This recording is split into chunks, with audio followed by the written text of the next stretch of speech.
आम आदमी पार्टी ने युगांडाई महिलाओं को न्याय दिलाने के लिए जंतर मंतर पर आज 11 बजे से धरने का ऐलान किया हुआ है। आपका कहना यह है कि वो दिल्ली पुलिस का असली चेहरा जनता के सामने लाने के लिए ये धरना दे रही है।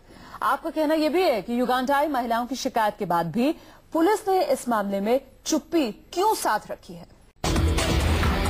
दिल्ली के जंतर मंतर पर आपका धरना प्रदर्शन,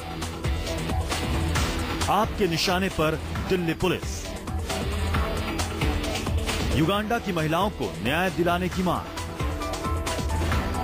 फिर सड़क पर उतरी आप।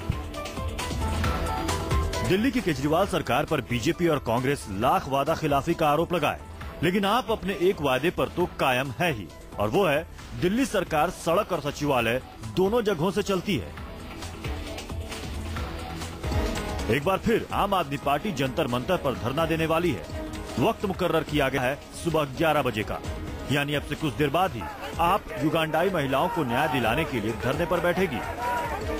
आप नेता संजय सिंह ने ट्वीट किया है कि युगांडा की महिलाओं को न्याय दिलाने और दिल्ली पुलिस का असली चेहरा जनता के सामने लाने के लिए आपने 11 बजे जंतर मंतर पर धरना देने का फैसला किया है।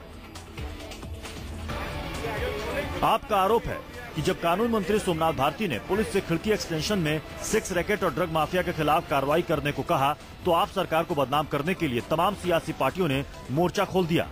लेकिन अब तो युगांडा की 3 महिलाओं ने भी सेक्स रैकेट का पर्दाफाश किया है।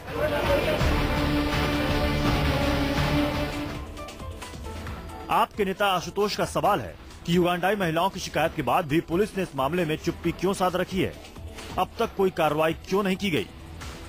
These women had clearly said that the police and embassy people are hand in glove.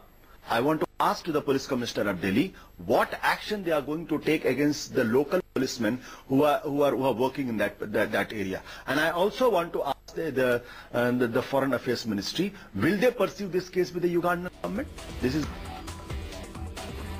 Rail भवन के सामने केजरीवाल सरकार के धरने के वक्त भी दिल्ली पुलिस ही आपके निशाने पर थी, और अब जंतर मंतर पर भी धरने का मकसद दिल्ली पुलिस को आईना दिखाना है। लेकिन सवाल है कि क्या आपके धरना प्रदर्शन के पीछे क्या सिर्फ दिल्ली पुलिस को ही कटघरे में खड़ा करना है, या सोमनाथ भारती के खिलाफ उठ रही आवाज को धरने के जरिए जवाब देने की कोशिश है। दरअसल दिल्ली में सत्ता संभालते ही केजरीवाल सरकार और दिल्ली पुलिस में ठन गई। खिड़की एक्सटेंशन कांड की वजह से कानून मंत्री सोमनाथ भारती की काफी किरकिरी हुई।